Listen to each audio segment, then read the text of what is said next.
Okay, good evening everybody. आपण सर्वांना माहित असेल रोटेशनल डायनॅमिक्स चॅप्टर बघतोय, ज्याच्यामध्ये आपण सर्क्युलर मोशनच्या सुरुवातीला कॅरेक्टरिस्टिक्स पाहिल्या, त्याचे पॅरामीटर्स पाहिले, त्याच्या मागचं कायनॅमॅटिक्स पाहिलं, कसे न्यूमरिकल्स येणार आहेत त्याच्याबद्दल डिस्कशन केलं आपण. नंतर आपण याचे ॲप्लिकेशन पाहिले. ॲप्लिकेशनमध्ये व्हेइकल अलॉंग ए हॉरिझॉन्टल सर्क्युलर ट्रॅक पाहिलं. ओके, इथं आपण मॅक्झिमम वेलॉसिटी काढली की ज्या मॅक्झिमम वेलॉसिटीनं एखादं व्हेइकल काय करेल, सेफली ड्रिव्हन होऊन जाईल पुढे. नंतर आपण वेल ऑफ डेथ और मौत का कुआं ही कन्सेप्ट पाहिली. याच्यामध्ये आपण मॅक्झिमम वेलॉसिटी न करता मिनिमम वेलॉसिटी किती लागते त्याला, मिनिमम, की जेणेकरून तो काय करेल, राऊंड कंप्लीट करेल. ती जो बायकर आहे किंवा तो स्टंटमॅन आहे, तो विथ बाईक तो स्टंट कंप्लीट करण्यासाठी त्याला मिनिमम वेलॉसिटी किती लागेल ते आपण काढलं. आता त्याच्या पुढे जाऊन आपण व्हेइकल ऑन ए बँक्ड रोड पाहिली. आता बँकिंग ऑफ रोड का महत्वाचं असतं, तर सरफेस हा इनकंटिन्यू असतो किंवा अनयुनिफॉर्म असतो, त्यामुळे friction between tyres and that surface are always not constant, आणि आपण त्यावर डिपेंड राहू शकत नाही की सेफेस्ट वेलॉसिटी मॅक्झिमम वेलॉसिटी एवढी होईल. ओके, कारण की as per season changes, in rainy season there are wet surfaces, that's why the friction force reduces, किंवा टायरची कंडिशन नसेल, त्याला जी प्रॉपर ग्रिप आहे ती मिळत नसेल. तर अशा काही गोष्टींसाठी आपण काय करतो, तर जो आउटर एज आहे तो थोडासा इन्क्लाइन करतो. ओके, इनर एजवरती, त्याला बँकिंग ऑफ रोड म्हणतात. आणि जो ज्या अँगलनं करतो त्याला अँगल ऑफ बँकिंग म्हणतात. याच्यासाठी आपण काय केलं, याची मॅक्झिमम वेलॉसिटी, मिनिमम वेलॉसिटी आणि सेफेस्ट वेलॉसिटी, या 3 वेलॉसिटी आपण काढल्या. तुम्हाला जर आठवत असेल तर नक्कीच इथं आपण सेफेस्ट वेलॉसिटी काढली, इथं आपण लोअर स्पीड लिमिट काढलं, आणि इथं आपण अप्पर स्पीड लिमिट काढलं, की जेणेकरून आपल्याला सेफली त्यावरून व्हेइकल ड्रिव्हन करता येईल. त्याच्यानंतरचा हा प्रॉब्लेम पाहिला त्याच्यावर येणारा. ओके, सिंपल प्रॉब्लेम होता. इथं मॅक्झिमम वेलॉसिटी आणि मिनिमम वेलॉसिटी काढायची होती. हे 2 फॉर्म्युले आहेत. हे 2 फॉर्म्युले आपल्याला 1.3 आणि 1.4 हे न्यूमरिकलसाठी फार महत्वाचे फॉर्म्युले आहेत, ते आपण पाहिले. जर आपल्याला अँगल आणि मिरर्स दोन्ही सुद्धा दिले असतील तर नक्की या फॉर्म्युले आपल्याला यूज करायचे. जर आपल्याला नुसता अँगल दिला असेल तर आपण सेफेस्ट वेलॉसिटी काढणार आहे, आणि जर आपल्याला मिरर्स दिला असेल तर आपण तो हॉरिझॉन्टल रोड मध्ये कन्वर्ट होणार आहे. असे 4 फॉर्म्युले आहेत, ते तुम्ही व्यवस्थित बघून घ्यायचे. नंतर पहिलं आपण conical pendulum. Okay, the unit mass or point mass or a bob is suspended by its inextensible string and the bob performs a horizontal circle, then the string produce a cone like structure, that's why it is called as conical pendulum. जर आपण pendulum बद्दल बोलतोय तर साहजिकच आपण त्याचा time period काढणार आणि त्याची फ्रिक्वेन्सी काढणार, जे आपण इथे डेरिव्हेशन काल पाहिलं. काय नाही बघा, मग त्यांना फक्त रिझॉल्व्ह करायचं आहे. ओके, आणि रिझॉल्व्ह करून आपल्याला सोडवायचं आहे. तुम्ही इनर्शियल फ्रेम ऑफ रेफरन्सनं पण काढा किंवा नॉन इनर्शियल फ्रेम ऑफ रेफरन्सनं पण काढा, शेवटी आन्सर तिथंच येऊन जाणार आहे तुमचं. ओके, मग आता T is equal to 2 pi under root L cos theta upon G, आणि तसंच फ्रिक्वेन्सीचा formula 1 upon 2 pi under root G upon L cos theta. Reciprocal of time period घेणार ना आपण. एकदा टाइम पिरियड सापडला तर फ्रिक्वेन्सी काय अवघड नाहीये पुढे बघायला. त्याच्यानंतर हे मी तुम्हाला वाचायला सांगितलेलं, हे रीड आउट करा. ओके, ऍक्टिव्हिटी आहे इथं, ती सुद्धा रीड आउट करा. आणि हे न्यूमरिकल्स आपण आज घेणार आहे असं मी तुम्हाला सांगितलेलं. आता थोडे हे मोठी दिसायला दिसते न्यूमरिकल्स, पण यात एक्सप्लेनेशन दिले. न्यूमरिकल मध्ये जास्तीत जास्त एक्सप्लेनेशन केले, एक्सप्लेन केलाय तो न्यूमरिकल, त्यामुळे हा दिसायला मोठा दिसतोय. तसं पाहिलं तर जर आपल्याकडे फिगर असेल आणि जर आपल्याला एफबीडी काढता आली तर हा फार इझी प्रॉब्लेम आहे. ओके, तुम्ही जर दोन्हीकडे पण बघितलं, इथे बघा किंवा इथे बघा, आपण एफबीडीने सोडवतोय हा प्रॉब्लेम. ठीक आहे, आणि एफबीडीने सोडवतोय म्हणजे आपण काय करणार, फोर्सला रिझॉल्व्ह करणार, बॅलन्सिंग फोर्सेस काढणार, इक्वेशन काढणार आणि त्यांना सरळ डिवाइड करून टाकणार. याच्या व्यतिरिक्त काय करत नाही आपण. ठीक आहे, तर पहिला जो प्रॉब्लेम आहे, एक्झाम्पल 1.4, हे मेरी गो राऊंड. आपल्या सगळ्यांना माहित आहे, हॉर्स बांध टायप केलेले असतात, एक हॉरिझॉन्टल ऍक्सेल असतो. ओके, त्याला असे इन्क्लाइंड ऍक्सेल जोडलेले असतात किंवा इन्क्लाइंड रॉड जोडलेले असतात, आणि त्याला एक हॉर्स असतो ज्याच्यावर बसायला लहानपणी आपल्याला खूप आवडायचं, आपण फिरायचो ना त्यावर बसून.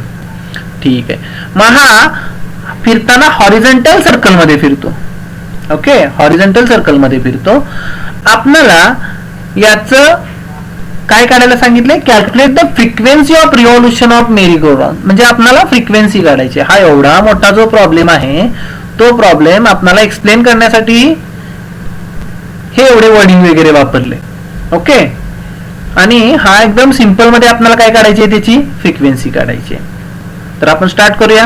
फ्रिक्वेन्सी काढायची आहे म्हटल्यावर आपल्याला आधी एफबीडी काढली पाहिजे छानशी, आणि मग आपण सेंट्रिपिटल फोर्सचे फॉर्म्युला वापरणार आणि त्यानुसार फ्रिक्वेन्सी काढणार. एकदम इझी प्रॉब्लेम आहे. Then check out it. A merry go round usually consist a central vertical pillar. Okay, एक सेंट्रल वर्टिकल पिलर घेतलाय. ठीक आहे. At the top of it there is a horizontal rod which can rotate about vertical axis. हा जो rod आहे तो vertical axis भोवती फिरतोय. ओके, हे एक्सप्लेन केले मेरी गो राउंड काय असतं नेमकं. At the end of the horizontal rod there is a vertical rod fitted like elbow joint. दिसतायत ना, हे एल्बो जॉईंट सारखे जोडलेत ना. ठीक आहे. At the lower end of each vertical rod there is a horse on which the rider can seat. आपण इथं बसू शकतो. As the merry-go-round is set into rotation, the vertical rod moves away from the axle by making some angle with the vertical. Vertical बरोबर काय होतं, त्याचा काही एक अँगल तयार होतो. सुरुवातीला तो असा असणार, पण जेव्हा तो फिरणार तेव्हा याचा सेंट्रिफ्युगल फोर्स याला बाहेर ओढणार, त्यामुळे एक अँगल बनवून हा रोटेट होतो. हा जो अँगल आहे हा थीटा दिला इथं. ठीक आहे. In figure above shows the vertical section of merry go round. एका मेरी गो राउंडचा काय घेतलाय, वर्टिकल सेक्शन घेतलाय. In which initially the vertical rods are inclined with vertical at the 37 degree. म्हणजे ह्या थीटाची किंमत दिली आहे, किती दिली आहे, 37 degree. During the rotation calculate the frequency of revolution of the merry go round. आपल्याला काय काढायची आहे, तिची फ्रिक्वेन्सी काढायची आहे. आता इथं फॉर्म्युला दिला, use g is equal to pi square. g is acceleration due to gravity 9.81. pi square ची व्हॅल्यू पण जवळजवळ तेवढीच येते, त्यामुळे हे दोन्ही काय दिले आपल्याला, सेम दिले. ओके, हे नक्कीच लागणार आपल्याला कुठेतरी. And sine 37 is 0.6. आपला 37 इथं अँगल आहे ना, त्याचा साइन आपल्याला दिलाय. ओके, काय होतं, आपण जेव्हा स्टेट बोर्डचे प्रॉब्लेम सोडवतो तेव्हा आपल्याला कधी कधी लॉग टेबल सगळं मिळेलच असं नाही, आपल्याला लॉग आणि अँटीलॉग फक्त मिळाले. तर साइन कॉस टॅन कसं बघायचं किंवा काही क्रिटिकल गोष्टी कशा बघायच्या हे थोडंसं मुलांना अवघड जाईल, म्हणून हे ऑलरेडी दिलेलं असतं. साइन 37 और काही रेशो दिलेले असतात. ओके, 53, 37 यांचे रेशो दिलेले असतात, त्यामुळे इझी जातं फार. आता साइन 37 इज किती दिले आपल्याला, 0.6. ठीक आहे. Length of the horizontal rod, horizontal रॉडची लेंथ दिले 2.1. दिसते ही हॉरिझॉन्टल रॉडची 2.1 दिली.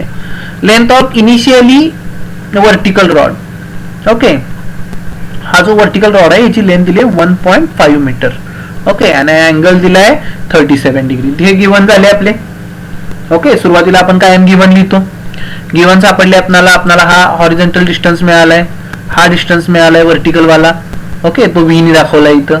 ओके, लेंथ आहे त्यामुळे एल ने दाखवली तरी चालेल, काय प्रॉब्लेम नाही.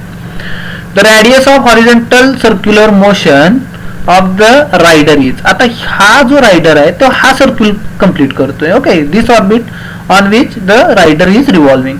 ओके, हा सर्कल आहे, याची ही रेडियस आहे. मग आता रेडियस मला जर काढायची असेल तर मला काय करायला लागेल, हा 2.1 आहे तो एवढा आहे, त्याच्यामध्ये हा डिस्टन्स ऍड करावा लागेल. आता हा डिस्टन्स ऍड करण्यासाठी काय केलं मी, हा एक ट्रायंगल कन्सिडर केला. दिसतोय सगळ्यांना ट्रायंगल. ओके, हा राईट अँगल ट्रायंगल आहे. ओके, याचा साइन, याची अपोजिट बाजू मला काढायची आहे ना. जर साइन थिटा घेतला तर अपोजिट साइड डिवायडेड बाय हायपो, म्हणजे हायपोनं जर साइन थिटाला मल्टिप्लाय केलं तर मला अपोजिट साइड मिळून जाईल. ओके, तीच आपली दाखवली इथं व्ही साइन थिटा और व्ही साइन 37. आता मला व्ही माहित आहे, साइन 37 पण माहित आहे. बघा किती इझी झालं. आणि त्याच्यामध्ये एच ऍड केली आहे मी. तर टोटल आर किती मिळाली, 3 मीटर. ही सुरुवातीला करून घेतली मी. ओके, म्हणजे मला आर सापडली. Total radius of this circular orbit भेटली आपल्याला. ठीक आहे. If T is the tension along the inclined rod, T हे टेन्शन आहे त्याचं, तर या टेन्शनला मी काय करणार, रिझॉल्व्ह करणार 2 कॉम्पोनंट मध्ये, इकडं आणि वरती. ठीक आहे. हा जर थीटा असेल तर हा अँगल काय येणार, थीटा येणार. म्हणजे हा 37 असेल तर हा 37 येणार. म्हणजे वरचा कॉम्पोनंट येणार, हा दिसतोय ना सगळ्यांना, नीट बघा, हा वरचा कॉम्पोनंट येणार तो काय येणार टी साइन 37 आणि हा जो येणार तो काय येणार टी कॉस 37 म्हणजे आतल्या बाजूचा. म्हणजे जो सेंट्रिपिटल फोर्स आहे तो थोडक्यात आपल्याला काय मिळाला T cos 37. Okay, T cos theta म्हटलं इथं. हा आतला फोर्स आहे बाळांनो, आतला फोर्स म्हणजे काय सेंट्रिपिटल फोर्स. तेच इक्वेशन आपण इथं वापरलं का.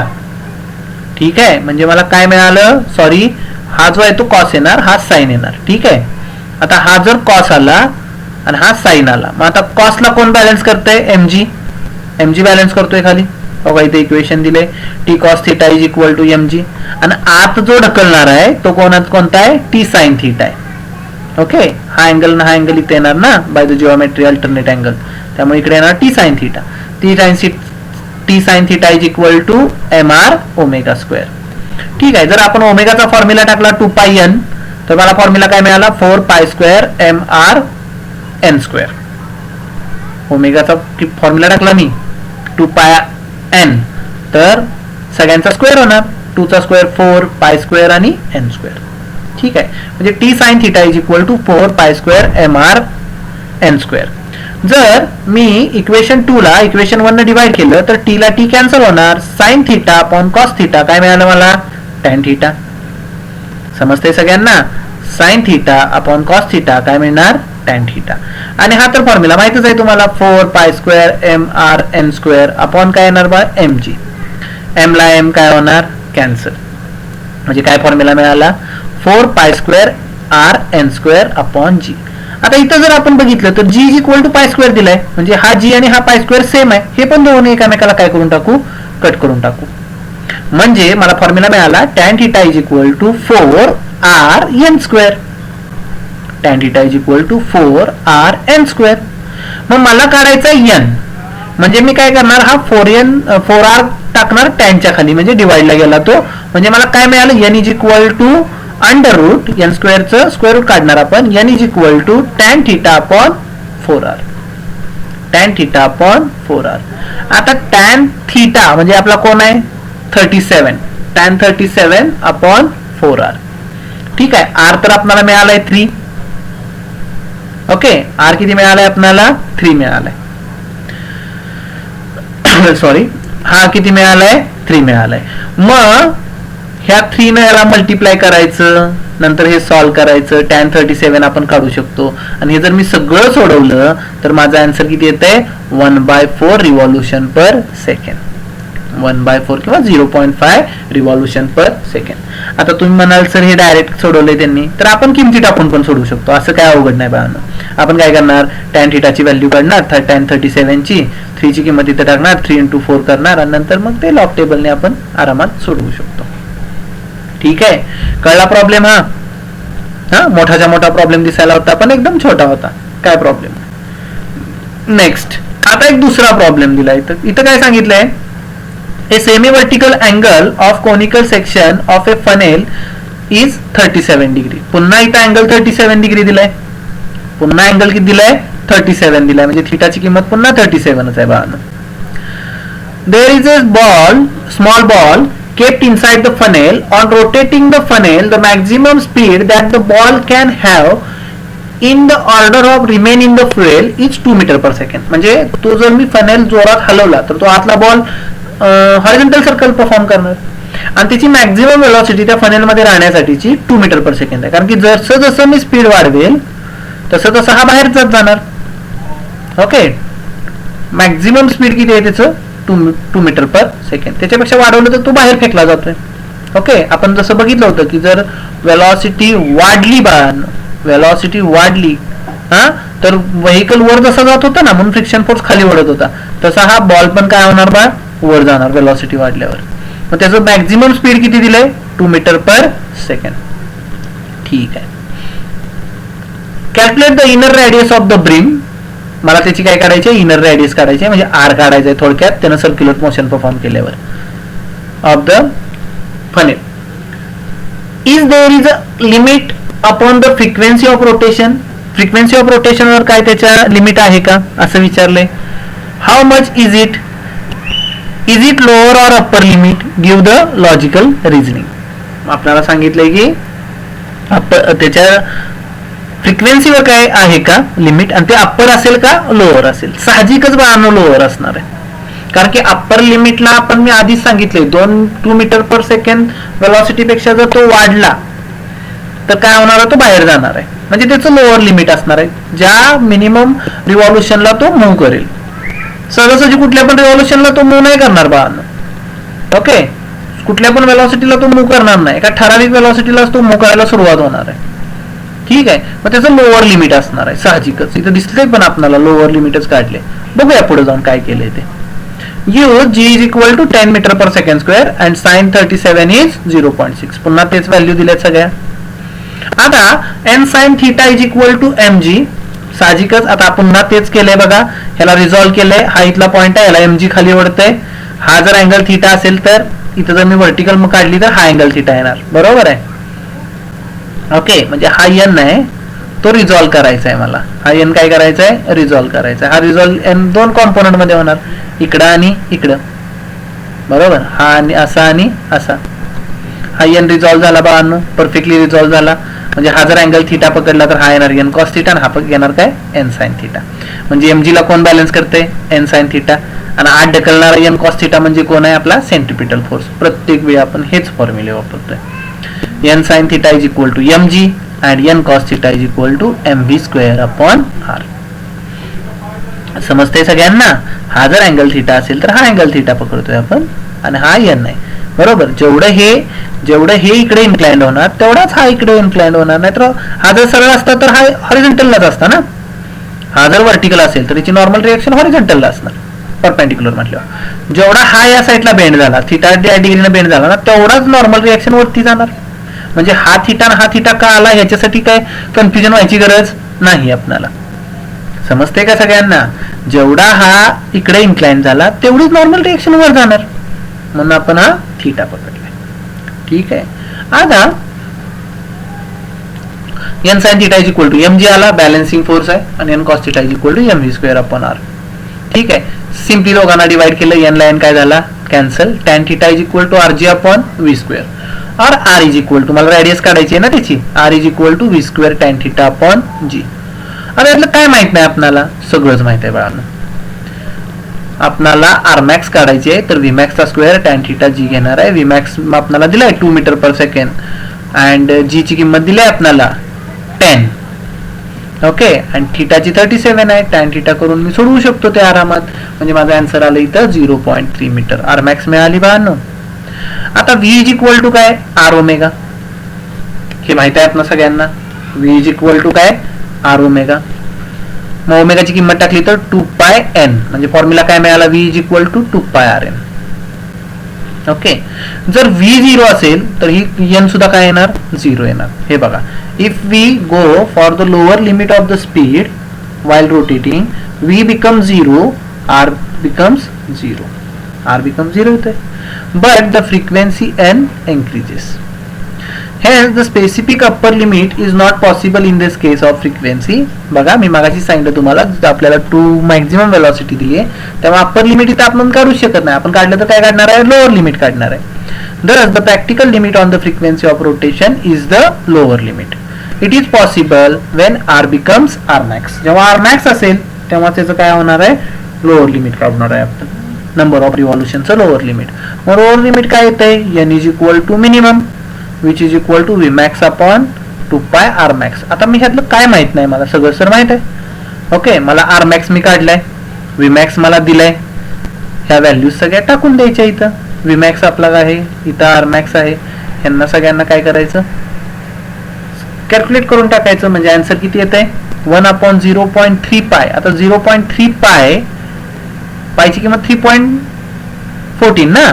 मग जर 0.3 न मल्टिप्लाय केलं तर जवळजवळ 9 पॉईंट समथिंग येणार, म्हणजे 1, nearly equal to 1. That's why 1 revolution per second. Lower limit काय झालं त्याचं, 1 revolution per second. This is the frequency. Numerical वाचा. कन्सेप्ट जर समजल्या तर फार सोपं. आपण इथं काही करत नाही बाळांनो, आपण काय करतोय, ह्यांना रिझॉल्व्ह करतोय, त्यांचे इक्वेशन मांडतोय आणि सोडवून टाकतोय. ठीक आहे. प्रत्येक वेळी हेच कन्सेप्ट आपण वापरली तरी आपल्याला न्यूमरिकल सुटण्यास मदत होईल. ठीक आहे. हे झाले दोन न्यूमरिकल्स, कालच्या पॉइंटवरचे दोन न्यूमरिकल्स. आज आपण बघणार आहे ते व्हर्टिकल सर्क्युलर मोशन. असं नाही की सर्क्युलर मोशन ही हॉरिझॉन्टलच असते. समजा एक पार्ट मोशन आहे, आपण ही घेऊया हॉरिझॉन्टल मोशन. इथे बघा ह्या पॉइंटला पण जी खालच्या बाजूला ऍक्ट होतोय, या पॉइंटला पण खालच्या बाजूला ऍक्ट होतोय, या पॉइंटला पण खालच्या बाजूला ऍक्ट होतोय, सगळीकडे जी खालच्या बाजूला ऍक्ट होतोय. बरोबर, म्हणजे सगळ्यांवरती जी कॉन्स्टंट आहे. प्रत्येक पॉइंटच्या प्रत्येक वेळी डायरेक्शन त्याची डाऊनवर्ड डायरेक्शन. पण जेव्हा एखादी व्हर्टिकल सर्क्युलर मोशन असते, हा दिसते का व्हर्टिकल सर्क्युलर मोशन, म्हणजे असं इथं पकडला, एक थ्रेड पकडूया, त्याला एक मास टाईप करूया आणि त्याला व्हर्टिकली फिरवूया. असं असं फिरवतोय का मी, असं फिरवलं समजा, तर या पॉइंटला जी बघा, या पॉइंटला जी बघा आणि या पॉइंटला जी बघा, प्रत्येक ठिकाणी हाईट डिस्टन्स चेंज होतोय. आणि डिस्टन्स चेंज झाला तर जी चेंज होतो. आपला फॉर्म्युला माहित आहे तुम्हाला, आपण ग्रॅव्हिटेशन चॅप्टर पाहिलाय. मग इथं काय होतं, ऍक्सिलेशन ड्यू टू ग्रॅव्हिटी ही वेगवेगळ्या पॉइंटला वेगवेगळी ऍक्ट होती. आणि त्यात पण जेव्हा हा बॉटम टू टॉप जातो तेव्हा ऍक्सिलेशन ड्यू टू ग्रॅव्हिटी खाली ओढत असते, आणि टॉप टू बॉटम येतो तेव्हा ऍक्सिलेशन ड्यू टू ग्रॅव्हिटी पुन्हा खालीच ओढत असते. म्हणजे इथं ते रिटार्डिंग होतंय बघा, इथं दिलंय बघा रिटार्ड्स होतं इथं, आणि इथं काय होतंय ऍक्सिलरेट होतंय by only the help of acceleration due to gravity.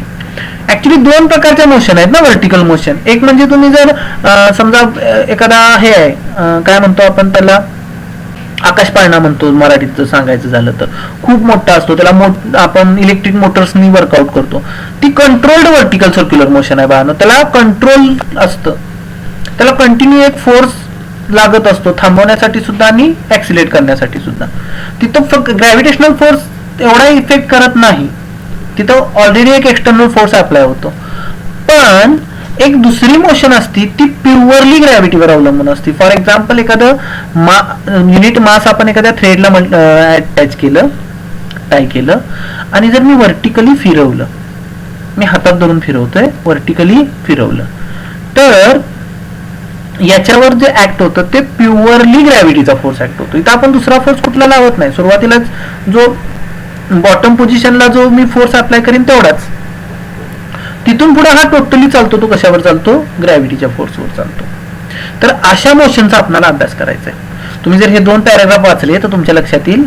पहिली कंट्रोल्ड व्हर्टिकल मोशन आहे, आणि दुसरी कुठली आहे, the vertical circular motion controlled only by the gravity. आणि आपण जे स्टडी करणार आहे ते ओनली बाय द ग्रॅव्हिटी करणार आहे. Okay, during the motion there is a interconversion of kinetic energy and gravitational potential energy. काय होणार बघा, आपण जर विचार केला तर टोटल एनर्जी कायम कॉन्स्टंट असते. टोटल एनर्जी ही कॉन्स्टंट असते. जेव्हा आम्ही व्हर्टिकल सर्क्युलर मोशन परफॉर्म करतोय, हे वाक्य माझं कायम लक्षात ठेवा बाळांनो, जेव्हा मी व्हर्टिकल मोशन परफॉर्म करतोय एखाद्या पार्टिकलची, तर प्रत्येक पोझिशनला, मी पुन्हा सांगतोय, प्रत्येक पोझिशनला टोटल एनर्जी कॉन्स्टंट राहील, कॉन्झर्व राहील. पण त्याची पोटेन्शियल एनर्जी आणि कायनेटिक एनर्जी साहजिकच चेंज होणार. बॉटम पोझिशनला जर तुम्ही म्हटला तर बॉटम पोझिशनला त्याची पोटेन्शियल एनर्जी जवळजवळ, आपण जर सरफेस जर तोच पकडला तर डिस्टन्स 0 आहे.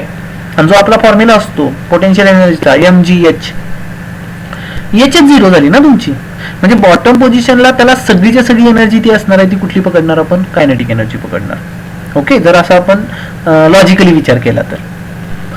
आणि जर आपण टॉप मोस्टला गेलो, समजा असा आपण एवढाच फोर्स लावला की तो पार्टिकल फक्त वरती जाईल, त्याची मिनिमम व्हेलॉसिटी पकडू वरची, त्यावेळी त्याची कायनेटिक एनर्जी वर 0च आहे ना, का आता तो खाली येणार आहे जस्ट, मग तिथं झाल्यावर त्याची व्हेलॉसिटी 0च आहे, जवळजवळ टेन्स टू 0 आहे. त्यावेळी त्याची कायनेटिक एनर्जी 0 आहे, पण पोटेन्शियल एनर्जी जास्त आहे, त्यामुळेच तर पोटेन्शियल एनर्जीच्या मदतीने तो खाली येतोय. ओके, एवढं लॉजिकली आपल्याला हे समजणार नाही, तर आपण एक डेरिव्हेशन बघूया याच्यावर, आणि मग आपल्या लक्षात येईल की कसं कसं होतं याचं. ठीक आहे, तर आता आपण बघतोय काय सुरुवातीला, vertical circular motion, a point mass undergoing vertical circular motion under gravity. आता मी ग्रॅव्हिटीच्या इन्फ्लुएन्स मध्ये एक point mass vertical circular motion करतोय. आता ही डायग्राम जरा नीट बघा. आत्ताच सांगतो, हे TB is equal to 6mg plus TA, 3mg plus TA, TD is equal to, हे आत्ता लगेच बघू नका. These are the formulas for the tensions of the string. Okay, आता आपण जस्ट काय करूया, याच्या वेलॉसिटी काढूया ह्या 4 डिफरंट पोझिशनला. ही बॉटम, हे टॉप मोस्ट पोझिशन आणि दीज आर इंटरमिजिएट पोझिशन. जर नीट बघितलं इथं आणि इथं वेलॉसिटी सेम असणार आहे. कसं ते पुढे कळेलच तुम्हाला. ठीक आहे, तर आपल्याला इथं वेलॉसिटी काढूया. मग आपण टेन्शनकडे जाऊया. ओके, टेन्शनचं टेन्शन लय घ्यायचं नाही आता आपण.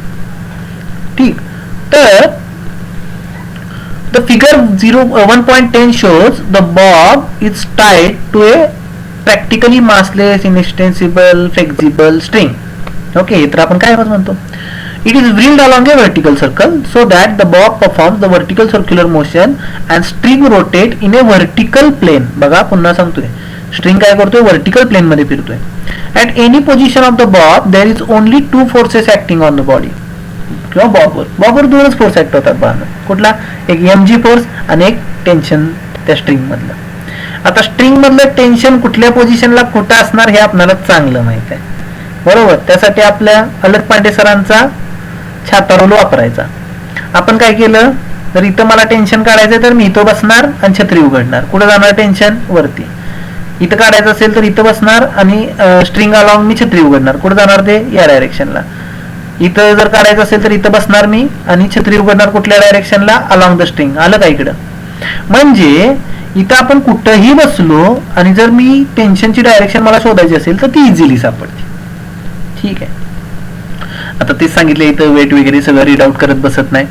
ठीक आहे, तर आपण याची काय करूया, FBD पाहूया. तर पहिल्यांदा समजा मी कुठं पकडूया, ए पॉइंटला. बघूया का, ए पॉइंटला, टॉप मोस्ट पोझिशनला. टॉप मोस्ट पोझिशनला जरा नीट बघा. टॉप मोस्ट पोझिशनला mg कुठे ओढणार बा, डाऊनवर्ड डायरेक्शन. टेन्शन कुठे ओढणार, डाऊनवर्ड डायरेक्शन. सेंट्रिपिटल फोर्स कुठे ओढणार, सर्कल आहे ना बा, सर्क्युलर मोशन आहे. सेंट्रिपिटल फोर्स कुठे असतो, along the centre, along the direction of centre. म्हणजे तो पण खालीच ओढतोय, तिन्ही फोर्स खाली ओढतायत. मग यांचं जर मला इक्वेशन लिहायला लावलं तर मी आरामात लिहू शकतो. हो का, इथे दिसते upper most position, both weight and mg and force due to tension a act downward, that is towards the centre. In this case the resultant is use to only as a centripetal force. म्हणजे तुमचा centripetal force is equal to काय येणार, हे दोघं खालीच आहेत ना, त्यामुळं या दोघांची काय होणार, सिम्पली ऍडिशन होणार. आपण शिकवले कसं काढायचं. मग फॉर्म्युला येणार mv square upon r is equal to mgt. आता इथं ए पोझिशनला आहे म्हणून v ला va म्हटलंय आणि t ला ta म्हटलंय. त्याला लय काय असं वेगळं घाबरून जायची गरज नाही. The radius r of the circular motion is the length of the string. For the minimum possible speed at the point on, or if the motion is to be released with minimum possible energy, खूप कमी possible energy घेतोय मी, म्हणजे tends to 0, जवळ जवळ 0 घेतोय. जर मी 0 घेतली तर आपला TA काय झाला, इथं 0 TA जर झाला असेल, मी मिनिमम पॉसिबल एनर्जीला म्हटलंय बरं का बाळांनो. मिनिमम पॉसिबल एनर्जी म्हणजे इथली कायनेटिक एनर्जी किंवा इथला जो टेन्शन आहे तो जवळजवळ टेन्स टू 0 पकडतोय मी. जवळजवळ 0 पकडतोय. मग इथली मला वेलॉसिटी काढायची आहे. काय अवघड नाही बाळांनो वेलॉसिटी काढणं. हे बघा TA आला 0. Okay, then mg is equal to mva square upon r. m ला m काय होणार, कॅन्सल. बरोबर, म्हणजे इक्वेशन काय मिळालं, g is equal to v square va square upon r. दिसतंय का, इथं दिलं नाही, डायरेक्ट दिले va square upon r. r इकडे आला, gr झाला. बरोबर, हा TA तर कॅन्सलच झालाय ना आपला, 0 झालाय. m ला m पण कॅन्सल झालाय, म्हणजे r इकडे आल्यावर काय होणार, gr. आणि va काढण्यासाठी त्याचं अंडर रूट केलं, मिळाला का va मिनिमम वेलॉसिटी. ज्या मिनिमम वेलॉसिटीला हा जस्ट लूप सर्क्युलर मोशन तयार करू शकतो, व्हर्टिकल सर्क्युलर मोशन. ही मिनिमम पॉसिबल कंडिशन आपण बघतोय. ठीक आहे, va minimum is equal to under root rg. Clear सगळ्यांना, पहिला पॉइंट क्लिअर झाला. आता इथं वेलॉसिटी सापडली मला, आता इथं काढायची आहे. एकदा एकाच पॉइंटची सापडली की बाकीच्या पॉइंटची शोधणं काय अवघड नाही. आणि मी तर म्हणेन तुम्हाला की तुम्ही त्यांचे फॉर्म्युले पाठ करा. आणि फॉर्म्युले तर इतके इझी आहेत की तुम्ही 1 दिवसातच लक्षात ठेवून टाकतील. म्हणजे त्याच्या मागचे कन्सेप्ट क्लिअर राहतील, तुमचे फॉर्म्युले पार्ट राहतील, म्हणजे त्याचा काय न्यूमरिकलला सुद्धा तुम्हाला प्रॉब्लेम येणार नाही. तर लोअर मोस्ट पोझिशन बी आहे. आता बी पोझिशनला मला काढायचं आहे. आता इथं जर बघितलं तर एमजी खाली ओढतंय, टेन्शन वर ओढते. बघा एमजी खाली ओढते, टेन्शन वर ओढते. हे नका आता बघू, हे जर मी मेगाशी सांगितले हे आता नाही बघायचे, हे नंतर आपण प्रूफ करून दाखवू. ठीक आहे. तर एमजी खाली ओढते, टेन्शन वर ओढते छाता रूल प्रमाणे. आता एमव्ही स्क्वेअर आर आत वाढणार, मग M V square R is equal to काय येणार, आत वाढणार टेन्शन मायनस काय एमजी. एमजीची डायरेक्शन अपोजिट आहे ना, that's why M V B square upon R is equal to T minus M G. समजते का सगळ्यांना? while coming down from the uppermost to the lowermost point. Me uppermost point पासून कुठे आलोय, lowermost point. The vertical displacement is 2r. बघा ना बघा, vertical displacement किती झाली, हा r आहे ना, हा r आणि हा एक r, म्हणजे 2r डिस्प्लेसमेंट झाली. म्हणजे इथून इथपर्यंत येण्यासाठी त्यानं 2r डिस्टन्स खाली आला तो, म्हणजे त्याची पोटेन्शियल एनर्जी त्या पद्धतीने कमी झाली ना, आणि तीच कन्वर्ट होणार आहे कायनेटिक एनर्जी मध्ये. बरोबर आहे का? कारण की टोटल एनर्जी काय असते बाय, कॉन्झर्व्ड असते. The motion is govern by only the gravity. मी इथं पुन्हा काय सांगितलंय, ग्रॅव्हिटीच्याच इन्फ्लुएन्स मध्ये आहे ते, दुसरा कुठला एक्सटर्नल फोर्स लावलेला नाही. हे the corresponding decrease in gravitational potential energy is converted into kinetic energy. आपण जे बडबडतोय तेच इथे लिहिले. ठीक आहे. दॅट्स वाय पोटेन्शियल एनर्जी किती चेंज झाली बाय, mg. डिस्टन्स किती, h किती, r आणि हा r म्हणजे 2r. पोटेन्शियल एनर्जी मिळाली mg 2r is equal to इथली कायनेटिक एनर्जी, ही गेन केल्या ना, ही जास्त आहे, ही कमी आहे, मग ह्यातनं ही काय करायची, मायनस करायची. म्हणजे काय मिळालं, 1/2 m vb square minus 1/2 m va square. ठीक आहे. आता मला हेच करायचं आहे, सॉल्व्ह करणं फार इझी आहे बाळांनो. ह्या सगळ्यांमध्ये एम आहे, पहिले एम कॅन्सल करून टाका. ठीक आहे, सगळ्यांमध्ये एम आहे ते कॅन्सल करून टाका. मला हे व्हीबी काढायचं आहे, बाकी काय करायचं नाही मला. 1.0.1 सॉरी 1/2 कॉमन आहे, ते पण बाहेर काढून टाका. ठीक आहे. मग आपणाला आणि ते 2 इकडे आलं तर 4r झालं. चालेल का, 4rg VB square minus VA square is equal to 4rg. आता व्हीए तर काढून ठेवलाय मी, इथं काढलंय व्हीए. जर मी इथं काढलाय तर व्हीए ची किंमत टाकून द्या ना त्यात. व्हीए ची किंमत जर मी टाकली तर √rg आली, √rg स्क्वेअर rg पलीकडे गेल्यावर काय झालं, हे 4 आणि हा 1 5, किती मिळाली रे व्हीबी, 5rg. व्हीबी मिनिमम आहे, नाही मिनिमम, आपण मिनिमम पॉसिबल कंडिशनला बघतोय. व्हीबी मिनिमम किती मिळाली, √5rg, म्हणजे इथला आन्सर मिळालं. आता दोघांमध्ये तुम्हाला एक रिलेशन कळलं असेल, इथे वेलॉसिटी फार कमी आहे, इथे वेलॉसिटी जास्त आहे. ठीक आहे. आता subtract equation 9 from equation 1.9 from equation 1.11. आता हे एक इक्वेशन दिले, ह्यातनं हे इक्वेशन मायनस केलं. आता मायनस केल्यानंतर साहजिकच हे -mg 2mg झाले, सोडवलं तर मला असं दिसेल की बघा हे tb - ta - 2mg is equal to m upon r under root vb square minus va square. vb किती आहे बा तुझा, 5rg, आणि va किती आहे, rg. 5 - 1 4rg. ओके, r ला r कॅन्सल, mg भेटलं, हे 2g इकडे गेलं, मग tb - ta किती आलं रे बाळांनो, 6mg. मिनिमम तुमचं या दोन टेन्शन मधलं डिफरन्स किती असावा, 6mg असावा, जेणेकरून तुमची लोएस्ट कंडिशन राहील व्हर्टिकल सर्क्युलर मोशन परफॉर्म होण्याची. दिले का इथं, tb is equal to 6mg plus ta. झालं का प्रूफ बाळांनो? त्यामुळे त्याचं एवढं काही टेन्शन घ्यायचं नाही, मी सांगितलेलं तुम्हाला. दोन इक्वेशन काढून आपण सिम्पली त्यांना सबस्ट्रॅक्ट केलं, टीव्ही आणि व्हीबीची त्यात काय टाकली आहे, किंमत टाकली आहे. तुम्ही पण एका पेजवर करून बघू शकता. जर नाही समजलं कॅल्क्युलेशन तर मला व्हॉट्सअप करा, मी तुम्हाला पूर्णपणे सोडवून देईन. ओके, तसं न समजण्यासारखं काय अवघड नाही यात. नंतर नेक्स्ट पॉइंट येतोय, position Wien the string is in horizontal position. म्हणजे जर हॉरिझॉन्टलला असेल, म्हणजे कुठे सी ला आणि डी ला, जर आपण नीट विचार केला बाळांनो तर लॉजिकली आन्सर याचं पटकन मिळून जाईल. हे बघा, इथं rg आहे, इथं 5rg आहे, दोघांच्या मध्ये असणार त्याची वेलॉसिटी.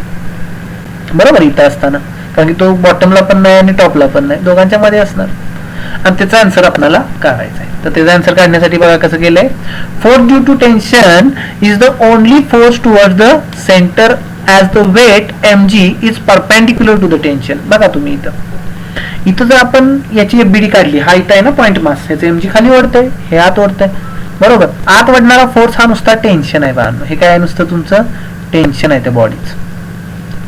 एमजी डाऊनवर्ड ओढ लागतोय इथं सुद्धा आणि इथं सुद्धा, परपेंडिक्युलर आहे तो त्याला, बरोबर का. टँजेन्शियली जातोय निघून. रेडियस आणि टँजेंट काय परपेंडिक्युलर असते ना एकमेकाला, त्यामुळे हा टँजेन्शियली जातोय. ठीक आहे. Thus, the force due to the tension in the centripetal force used to change the direction of the velocity, and weight mg is used only the change the speed. म्हणजे हे जे टेन्शन आहे, सेंट्रिपिटल फोर्स आहे, तो त्याची वेलॉसिटीची direction change करतोय. वेलॉसिटीची काय करतोय, डायरेक्शन चेंज करतोय. आणि हा mg आहे, हा इथं वेलॉसिटी स्पीड कमी करतोय, वर जाणारा स्पीड कमी करतोय, आणि इकडे काय करतोय, तो स्पीड वाढवतोय. हा force in the direction of motion आहे, आणि हा opposite to the direction of motion आहे, त्यामुळे हा अपोज करतोय, रिटार्ड करतोय, आणि इकडे ऍक्सिलरेट करतोय. ठीक आहे. Using similar mathematics it can be shown that, आपण दाखवू शकतो, TC minus TA is equal to TD minus TA. TC minus TA is equal to TD minus TA. इथलं टेन्शन जर मायनस केले साहजिकच सेम येणार आहेत, which is equal to 3mg. जर मी यांचे इक्वेशन्स काढले आणि पुढे सोडवलं, जसं आपण इथं सोडवलंय तसं जर सोडवलं, तर इथला आन्सर किती येत आहे, 3mg. मग मला ते सोडवायचं आहे, आणि त्याची मिनिमम वेलॉसिटी काढायची असेल तर ती √3r. हा प्रॉब्लेम आपण असा सुद्धा सोडवू शकतो, kinetic energy converted into potential एनर्जीच्या स्वरूपात. म्हणजे हे जे डेरिव्हेशन आहे बाळांनो, हे डेरिव्हेशन हे आपण असं पण सोडवू शकतो, kinetic energy converted into potential energy. बघा इथं पोटेन्शियल एनर्जी 0 आहे. बघा माझ्या लॉजिक आता आपण थोडंसं विचार करूया काय होतं. इथं बघा, इथं पोटेन्शियल एनर्जी 0 आहे, इथं कायनेटिक एनर्जी 0 आहे, इथं सगळीच्या सगळी पोटेन्शियल एनर्जी आहे, बरोबर. आता तो इथून इथं आला म्हणजे त्याची काहीतरी कायनेटिक एनर्जी कमी झाली ना, सॉरी पोटेन्शियल एनर्जी कमी झाली, कायनेटिक एनर्जी वाढली. तर मी हे दोन इक्वेशन एकामेकाशी लिहिले, जशी इथं लिहिलेत आपण मगाशी. बघा इथं mg2r च्या ऐवजी काय येणार, mgr येणार. जर आपण असा विचार केला तर mgr इज इक्वल टू काय, इथली कायनेटिक एनर्जी मायनस इथली कायनेटिक एनर्जी. आणि जर मी सोडवलं बाळांनो तर मला आन्सर 3rg येते. बघा मी पुन्हा काय सांगतोय, काय करायचं, जसं आपण इथं केलं ना मगाशी, potential energy is nothing but change in kinetic energy. मी काय करायचं, इथली कायनेटिक एनर्जी म्हणजे इथली कायनेटिक एनर्जी काय येणार, 1/2 mvc².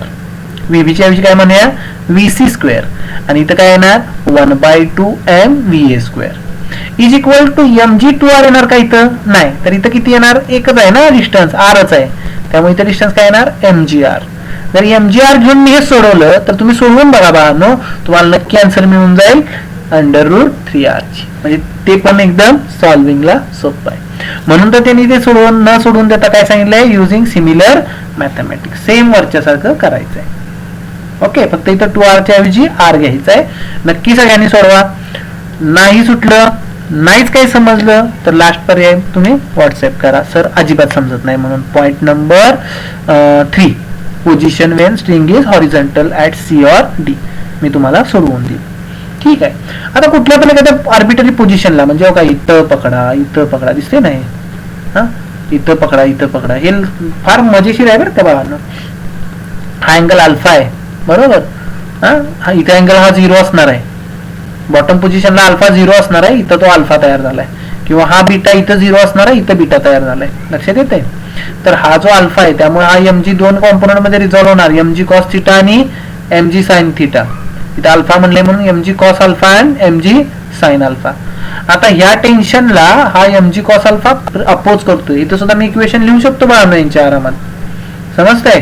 आणि हा mg sin अल्फा काय करतोय, तर हा अपोज करतोय टू द स्पीडला काय करतोय, तो अपोज करतोय, रिटार्ड करतोय ना इकडं. ठीक आहे. At any arbitrary position, force due to the tension and weight are neither along the same line. आहेत का, नाहीत, अजिबात नाहीत. म्हणून तर आपल्याला त्यांना काय करावं लागलं, रिझॉल्व करावं लागलं. Nor perpendicular. The tangential component of the weight is used to change the speed. Tangential component of weight काय करतोय, तो used to change the speed आहे का, स्पीडला तो काय करतोय, कमी करण्याचा प्रयत्न करतोय. It decrease the speed while going up and increase while coming down. इथं बघा खाली येताना हा स्पीड वाढवतोय आणि वर जाताना स्पीड कमी करतोय. किती छान आणि सिंपल होता हा पॉइंट. याच्यामध्ये आपण खूप काय काय काय काय बडबडलो. ही डायग्राम सगळ्यांच्या लक्षात आली का, हे कळलं का सगळ्यांना. TB is equal to 6 mg plus TA कसं आलं ते आपण इथं एक्सप्लेन केले बघा. बघा इथं केले ना, सिम्पली 2 इक्वेशन काढून त्यांना सबस्ट्रॅक्ट केले. नंतर हे पण तुमच्या लक्षात आलं असेल. मी हे इथं सोडवायचं तुम्हाला सांगितले. होमवर्क आहे आजचा, तो सगळ्यांनी करायचा प्रयत्न करा, नक्की समजेल सगळ्यांना. ओके ठीक आहे. आता केस 2, सेकंड केस. आज आपण किती पॉइंट बघणार आहे, आज आपण एवढंच बघणार आहे. मग मास टाईड टू ए रॉड. आता रॉडला टाय केलं आपण मास, ठीक आहे. आता स्ट्रिंग मध्ये आणि रॉड मध्ये फरक काय आहे, तर स्ट्रिंग ही लॅक्स होते बाळांनो. जर वेलॉसिटी प्रॉपर नाही मिळाली तर ती स्लॅक होणार खाली, कारण की त्याला टेन्शनची गरज आहे. व्हर्टिकल सर्क्युलर मोशन परफॉर्म होण्यासाठी स्ट्रिंगला कशाची गरज आहे, टेन्शनची गरज आहे. रॉडला टेन्शनची काही गरज नाहीयेच ना, त्यामुळं तिथं प्रत्येक ठिकाणी सेमच असणार आहेत पॉइंट. म्हणून बघा इथं सांगितलंय, consider a bob tied to a practically massless and rigid rod and whirled along a vertical circle. The basic difference between rod and the string is that string need some tension. मी तेच बडबडलो ना आता, टेन्शनची गरज असते स्ट्रिंगला at all point including the uppermost point. Thus, the certain minimum speed is necessary to uppermost point in the case of string. Stringला uppermost ला काहीतरी velocityची गरज आहेच, कारण जर velocity नसेल तर टेन्शन तयार होणार नाही, तो स्लॅक्स होईल, खाली खाली पडेल ना तो. म्हणून आपण मिनिमम velocity काढली √r. In the case of rod, as the rod is a rigid, such a condition is not necessary. Thus, the zero speed is possible at the uppermost speed. uppermost speed ला आपण zero speed सुद्धा घेऊ शकतो. म्हणजे upper most speed आपलं किती आलं, 0. Upper मोस्टला काढायची गरज आहे का आता, नाही. आणि जर मी हे सगळं पुन्हा सोडवलं तर मला लोअर मोस्टचं स्पीड मिळतं √4rg. आता 4चा अंडररूट निघतंय 2, म्हणजे 2 √rg, आणि मिनिममचं निघतं √2rg. आणि लोएस्ट मायनस अप्पर मोस्टचं जर टेन्शन काढलं तर ते 6 mg असणार, सेम जसं मी इथं काढलं तसं. ठीक आहे. तिथं वेलॉसिटी आपली वरची 0 येऊ शकते, इथं येऊ शकते का वेलॉसिटी 0, नाही बाळांनो, इथं वेलॉसिटी 0 येऊ शकणार नाही, कारण की हा स्लॅक्स व्हील नाही तर असा खाली पडून जाईल. ठीक आहे. ही केस आहे आपल्या मास रॉडची, एकदम शॉर्ट मध्ये सांगितली आहे. ठीक आहे. नंतर स्पियर ऑफ डेथ, थेरॉटिकलच पॉइंट आहे. स्पियर ऑफ डेथ आपण बघितलंय, मृत्यूगोल किंवा ते एक आपण सर्कस मध्ये बघतो बघा, एक स्पियर असतो जाईचा, ज्याच्यामध्ये एक रायडर येतो बाईक घेऊन, आणि सुरुवातीला तो हॉरिझॉन्टल सर्कल परफॉर्म करत असतो आणि मध्येच तो काय करतो, व्हर्टिकल मोशन परफॉर्म करतो. इथं बांधून टेन्शन आहे का, त्याला कुठं आत स्ट्रिंगने बांधलंय का, नाही. इथं स्ट्रिंगचं जे टेन्शनचं काम आहे तो त्याची नॉर्मल रिएक्शन करते. म्हणजे तो जो सरफेसला टच होती गाडी, जर समजा आपण त्याला पॉइंट मास पकडला, आता बघा सर्कल आहे, त्या सर्कलच्या मध्ये तो असा इथं कुठतर बसलाय, ठीक आहे. हा, तर त्याचं जो पॉइंट ऑफ कॉन्टॅक्ट आहे त्या स्पियर बरोबरचा, तिथून एक नॉर्मल रिएक्शन बाहेर येणार ना, इकडे खाली येईल, खाली असताना वर येईल, इकडे असताना इकडे येईल. ती जी नॉर्मल रिएक्शन आहे ती सेंट्रिपिटल फोर्सचं काम करते, बरोबर आहे. This is proper show in a popular show in a circus. During this, two wheeler rider undergoes round inside the hollow sphere, starting with some horizontal circles. They eventually performs revolution along the vertical circle. The dynamics of the vertical circular motion is the same as that of point mass tied to the string. Same आहे बाळांनो सगळं, except that the force due to tension T is replaced by normal reaction force. इथे सांगितलं ना आता तुम्हाला, normal reaction force इथे act होणार. मग आपण ते जर बघत असेल तर आपण थोडंसं त्याचा विचार करण्याचा प्रयत्न करायचा, असं खालच्या पॉइंट मध्ये सांगितलंय. ठीक आहे. नेक्स्ट, हा फॉर्म्युला आपल्याला लागतो. मी हा फॉर्म्युला 11 सायन्स मध्ये सुद्धा भरपूर वेळा चर्चा केलेली आहे आपण या फॉर्म्युल्याची, कारण की कॉन्व्हेक्स ब्रिज, कॉन्केव्ह आणि कॉन्व्हेक्स ब्रिज वरचे प्रॉब्लेम येतात आणि ते प्रॉब्लेम सोडवण्यासाठी आपल्याला एक फॉर्म्युला तयार करावा लागतो. फॉर्म्युला काही अवघड नाही बाळांनो, एकदम सिंपल फॉर्म्युला आहे. हे बघा, हा एक कॉन्व्हेक्स ब्रिज आहे, दिसतोय कॉन्व्हेक्स ब्रिज. गाडी येणार ती अशी येणार, बरोबर आहे. आणि इथं आली टॉप मोस्ट पोझिशनला. टॉप मोस्ट पोझिशनला आल्यावर नॉर्मल रिॲक्शन वर ओढते आणि एमजी कुठं ओढतो, खाली ओढतो. ठीक आहे. सेंट्रिपिटल फोर्स कुठं ओढणार बाळांनो, सगळ्यांना आता पाठ झाले, खाली ओढतो. ठीक आहे, खाली ओढतो. मग M square upon R is equal to काय येणार, एमजी खाली त्या डायरेक्शनला आहे ना, मायनस एन आहे का फॉर्म्युला इथं. M V square upon R, खालच्या डायरेक्शनचा M V square upon R is nothing but M G त्या डायरेक्शनला म्हणून प्लस घेतला आणि अपोजिट कोण आहे, एन. जर एन 0 असेल बाळांनो, नॉर्मल रिएक्शन 0 असेल तर साहजिकच बॉडी कॉन्टॅक्ट मध्येच नसणार आहे. नॉर्मल रिएक्शन कधी लागते, जेव्हा एखादी बॉडी सरफेसच्या कॉन्टॅक्ट मध्ये येते, फॉर मेंटेनिंग कॉन्टॅक्ट, तर आपण त्याची मॅक्झिमम व्हेलॉसिटी काढू शकतो. जर मॅक्झिमम व्हेलॉसिटीने मी इथं आलो तर काय होणार, मी साहजिक इथला कॉन्टॅक्ट विसरून जाईन ना, म्हणजे माझा इथला कॉन्टॅक्ट होणार नाही, मी असा हवेतून उडी मारेल, बरोबर आहे का. हा, पिक्चर मध्ये दाखवतात ना, एकदम असा स्पीडने तो कॉन्केव्ह ब्रिजवर आणि एकदम असं जम्प मारतो. फास्ट टू फ्युरियस मध्ये भरपूर वेळा दाखवलंय बघा. मग तेच इथं फेनॉमेनॉन जरा एक्सप्लेन केलंय, बघूया सगळे. Figure shows the vertical vehicle at the top at the convex overbridge during its motion, part of vertical circular motion. Force acting on the vehicle are weight mg, normal reaction n, both along the vertical line. The resultant, topmost position na bano, the resultant of these two must provide the necessary centripetal force vertically downward. If the vehicle is at the uppermost position, thus if v is the speed at the uppermost point, आपला formula काय झाला बाळांनो, mg minus n is equal to mv square upon r. As the speed is increased, n goes on decreasing. Velocity वाढली, n कमी होणार, साहजिकच normal reaction काय होणार, कमी होणार. Normal reaction is an indication of contact. Thus for just maintaining contact n is equal to 0. आता normal reaction 0 आहे बाळांनो, मॅक्झिमम स्पीड काढूया आपण त्याच्यावरचं. n जर 0 पकडला तर ही टर्म 0 झाली, m ला n काय झाला, कॅन्सल, r इकडे आला बघा, म्हणजे v square is equal to rg, that's why vmax is equal to under root rg. जर मी vmax पेक्षा जास्त व्हेलॉसिटीनं जर याच्यावर ड्रिव्हन केली गाडी तर ती जम्प करणार, अशी वरती जाऊन परत ग्रॅव्हिटीमुळे खाली येईल. ही कंडिशन आपल्याला सांगितली. आपल्याला इथला फॉर्म्युला कुठला महत्वाचा आहे, हा. आणि इथं सुद्धा आपण पुन्हा एफबीडी काढूनच सोडवलंय, त्यामुळे काय आता अवघड नाही, लक्षात ठेवायचं. हा, पॉइंट मास पकडायचं, एमजी खाली, एन वर, सेंट्रिपिटल फोर्स कुठं, डाऊनवर्ड्स, खतम का. ठीक आहे. आज जरा बडबड जास्त झाली आहे की नाही. तर आज आपण न्यूमरिकल पाहिले. पहिला न्यूमरिकल होता मेरी गो राऊंडचा, दुसरा होता एक फनेल घेतलेली आपण, त्याच्यामध्ये स्पिअर टाकून फिरवलेला. नंतर व्हर्टिकल सर्क्युलर मोशनचे आपण कायनेमॅटिक्स पाहिले, सगळे काही डेरिव्हेशन्स आपण प्रॉपर करण्याचा प्रयत्न केला.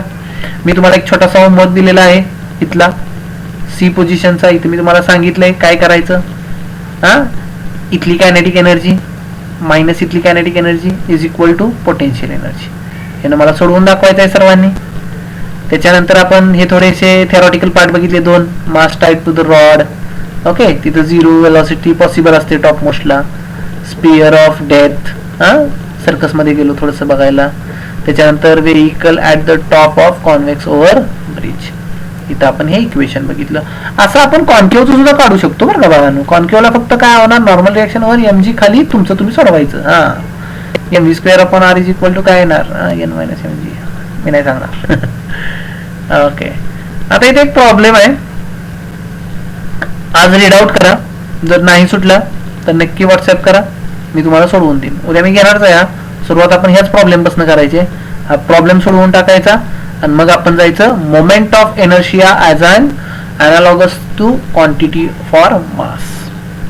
What is mean by moment of inertia. काही विद्यार्थ्यांना मी मोमेंट ऑफ इनर्शिया बद्दल ऑलरेडी शिकवून झालेलं आहे, त्यांचं रिव्हिजन होईल. पण बाळांनो, it is important thing, revision झाले तरी चांगलं लक्ष द्या त्याच्याकडं. ओके, मोमेंट ऑफ इनर्शिया खूप महत्वाची कन्सेप्ट आहे, ज्याच्यामध्ये सिस्टीम ऑफ पार्टिकल्स काय होतात, रोटेट होतात. System of particles along an axis. जे विद्यार्थी नवीन आहेत त्यांनी एक लक्षात ठेवा, तुमचा ॲक्सिस त्या प्लेनशी कुठल्या रिलेशन मध्ये हे आधी शिकायचं तुम्ही. बघा मी पुन्हा काय म्हणतोय, द ॲक्सिस ऑफ रोटेशन आणि प्लेन ऑफ द बॉडी या दोघांमध्ये काय रिलेशन आहे हे आधी शिकायचं बघायला. ते परपेंडिक्युलर आहेत, पॅरलल आहेत का कसे. जर एकतर परपेंडिक्युलर असतात किंवा एकतर पॅरलल असतात. मग ऍक्सिस ऑफ रोटेशन कुठून जातोय बॉडीच्या, त्याच्यावर सगळ्या गोंधळ ठरलेला आहे आपला.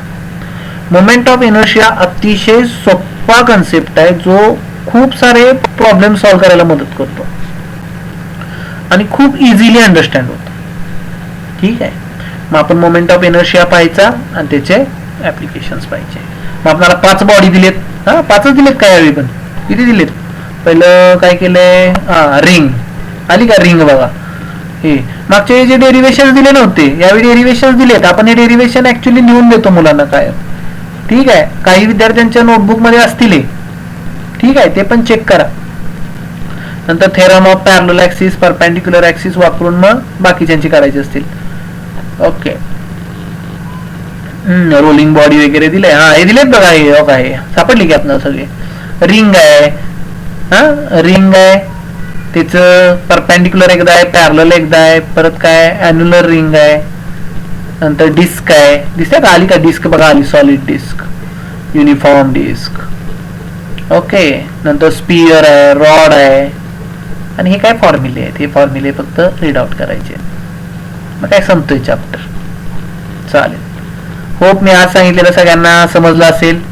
जास्तीत जास्त वाचून क्युरीज विचारा. क्युरी आल्या तर आपल्याला अजून छान वाटेल करायला काम. ठीक आहे. आणि सगळं समजलं तर वेल दॅन गुड, मात्र काय प्रश्नच नाही. ओके.